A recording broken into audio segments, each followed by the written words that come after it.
जय हिंद दोस्तों। तो रिसेंटली हमारे प्राइम मिनिस्टर जो है वो यूएई पे विज़िट पे गए थे। तो आइए देख लेते हैं कुछ चीज़ें।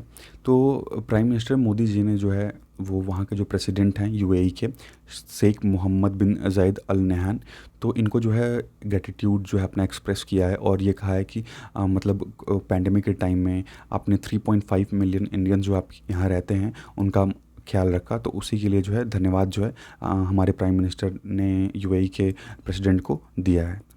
तो अब एक नज़र देख लेते हैं इंडिया यूएई के रिलेशन पे। तो देखिए, relation has greatly flourished, especially after the accession of H.S. Sheikh Zayed bin Sultan Al Nahyan as the ruler Abu Dhabi in 1966। तो देखिए, जब एच.एस. Sheikh Zayed bin Sultan Al Nahyan जो है, अब ये जब 1966 में अबू धाबी के जब रूलर बने, तो यहीं से जो है एक अच्छा रिलेशन इंडिया और यूएई का एक स्टार्ट होता है। The greater push has been received in the bilateral relations when the visit of Indian PM to the UAE in August 2015। उसके बाद देखिए, और एक उसको एक अच्छा पुश कब मिलता है, जब हमारे पीएम मोदी जब यूएई जाते हैं 2000 अगस्त 2015 में, तो उसके बाद से यहाँ यूएई और इंडिया का रिलेशन और अच्छा होता है। It mark the beginning of new strategic partnership between two countries. यहाँ से जो है एक नए पार्टनरशिप, स्ट्रेटजिक पार्टनरशिप की शुरुआत हमको देखने को मिलती है। और वहीं 2017 जनवरी 2017 में क्या हुआ था, 26 जनवरी के दिन रिपब्लिक डे में क्राउन प्रिंस को जो है इनवाइट किया गया था 2017 में हमारे यहाँ। In 2017 the two sides sign the agreement on comprehensive strategic partnership. और साथ ही साथ जो है यूएई के साथ हमने कॉम्प्रहेंसिव स्ट्रेटेजिक पार्टनरशिप पे जो है एग्रीमेंट भी साइन किया है। अब बात करते हैं कि इस टाई का क्या इम्पोर्टेंस होगा। तो देखिए, करीब करीब जो है 3 मिलियन इंडियंस जो है ये यूएई में रहते हैं, ठीक है। और इंडिया जो है ये सीख कर रहा है कि जो भी इकोनॉमिक इंगेजमेंट है यूएई के साथ, उसको और बढ़ाया जा सके, ताकि जो एक जो गल्फ़ में जो गल्फ़ का जो एरिया है वहाँ की सिक्योरिटी को और इम्प्रूव किया जा सके। तो इसके लिए जो है यूएई के साथ संबंध बनाना जो है वो बहुत ज़रूरी है।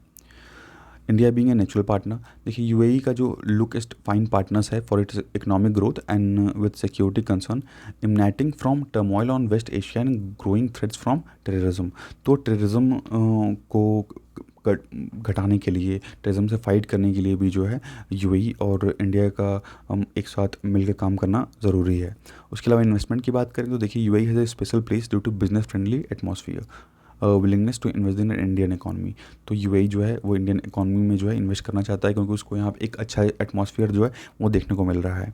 वहीं इंडिया अपने वेस्ट ईस्ट पॉलिसी पे भी काम कर रही है। जैसे यूएई की लुक ईस्ट पॉलिसी है, वैसे इंडिया की लुक वेस्ट पॉलिसी है। तो UAE occupies a key place in India's West Asia policy.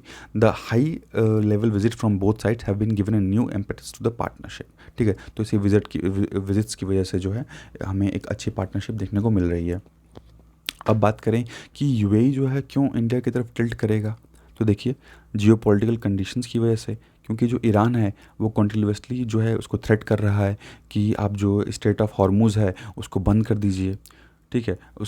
और कहीं सऊदी अरबिया या यूएस की वजह से यूएस से जो है कॉन्फ्लिक्ट ना हो जाए, तो इसी की वजह से भी जो है यूएई जो है वो टिल्ट कर रहा है इंडिया की तरफ। अब उसके अलावा जो पाकिस्तान में जो पैसा इन्वेस्ट किया था यूएई, तो अब उसका कोई फ़ायदा तो है नहीं, उससे उसको डिसअपॉइंटमेंट में ही मिली, तो वहाँ भी उसका पैसा ख़राब किया। तो इंडिया को वो एक अच्छे मार्केट की तरह देख रहा है, ठीक है, कि India is an important destination for oil and energy purchase, ठीक है। तो यहाँ भाई आबादी जो है बहुत ज़्यादा है, तो एनर्जी और ऑयल दोनों की ज़रूरत पड़ेगी। और आने वाले समय में कभी ना कभी, ऐसा तो है नहीं कि यूएई के पास जितना भी तेल है वो हमेशा परमानेंट है, नेचुरल रिसोर्स है, तो नेचुरल रिसोर्स जो है कभी ना कभी तो ख़त्म हो, एग्जॉस्ट होगा ही होगा। उसके अलावा देखिए, रिटर्न ऑन ऑन इन्वेस्टमेंट की बात करें तो UAE massive sovereign wealth funds can act as a great source in development of Indian infrastructure. तो अगर मान लीजिए यूएई अगर अच्छा खासा अमाउंट अगर इंडिया में इन्वेस्ट करता है, तो उससे जो है हमारा ही डेवलपमेंट होगा, हम अपने जो इंफ्रास्ट्रक्चर्स हैं उसको और अच्छे से डेवलप कर सकते हैं उस फंड्स के हेल्प से। और साथ ही साथ टेररिज्म से हम फाइट कर सकते हैं, ठीक है। तो this has been rising convergence between India and UAE on terror issues. Both the countries talk of the need to combat terror groups without any discrimination. तो बिना किसी भेदभाव के जो है ये दोनों कंट्रीज जो है टेररिज्म के खिलाफ हैं। लैक ऑफ रीजनल कॉन्सेंसस, जैसे देखिए कंट्रीज़ जो हैं Syria, Iraq, Libya, Yemen are suffering from violent conflict. तो यहाँ हमें कॉन्फ्लिक्ट देखने को मिल रहे हैं। और जो गल्फ़ कोऑपरेशन काउंसिल है, जो भी ये जितने भी ऑयल प्रोड्यूसिंग कंट्रीज है, तो उनका एक अपना काउंसिल बना हुआ है, गल्फ़ कोऑपरेशन काउंसिल। तो ये भी अच्छा रिजल्ट नहीं दे पाया है। ठीक है, तो इन सब चीज़ों की वजह से जो है यूएई जो है वो इंडिया के साथ अपना संबंध जो है वो बेहतर बनाने की कोशिश कर रहा है। अब हम बात करेंगे कि यूएई का क्या हमारे लिए इकोनॉमिक सिग्निफिकेंस होगा। तो यूएई देखिए, due to its strategic location has emerge an important economic centre in the world. तो इसका लोकेशन ही ऐसा है, ठीक है, तो इसकी वजह से क्या होता है कि सबके साथ इजीली व्यापार कर सकता है। यहाँ पे तेल जो है बहुत मात्रा में अवेलेबल है। तो इन सब चीज़ों की वजह से जो है अभी हमें देखने को ये मिल रहा है कि जो यूएई का जो विज़न था 2021 का, has sought to diversify it's economy and reduce it's dependency on oil. तो अब अपने इकोनॉमी को क्या कर रहा है यूएई, और बढ़ाने की कोशिश कर रहा है। पहले केवल ये लोग ऑयल पे ही डिपेंड रहते थे, तो भाई ऑयल तो कभी ना कभी ख़त्म हो जाएगा, आप कब तक उस चीज़ पर डिपेंड रहेंगे, आपको कुछ और भी तो करना होगा।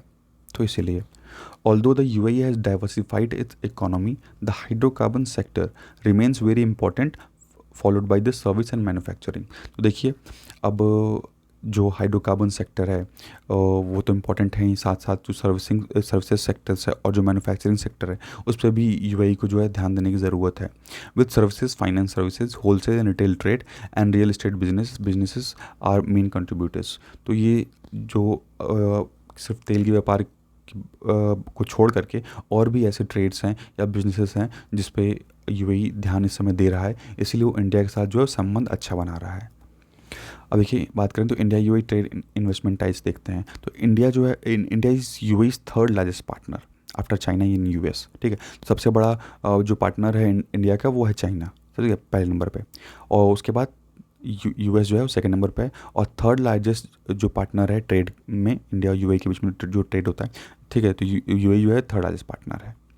UAE account for 8% of India's oil imports. ठीक है, तो 8% जो ऑयल हमारे यहाँ आता है वो कहाँ से आता है, यूएई से आता है। और fifth largest supplier of crude oil.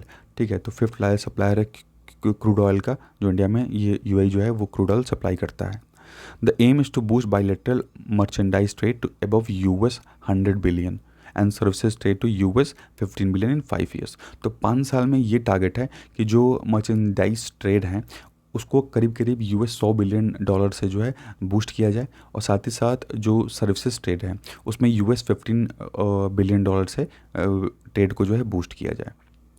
As we are witnessing a big turnaround in manufacturing, the UAE would be an attractive export market for Indian electronics। ठीक है, तो यूएई जो होगा एक अच्छा मतलब साबित हो सकता है इंडियन इलेक्ट्रॉनिक्स के लिए, ऑटोमोबाइल्स के लिए, जो भी इंजीनियरिंग प्रोडक्ट्स हैं उनके लिए एक अच्छा मार्केट जो है वो साबित हो सकता है।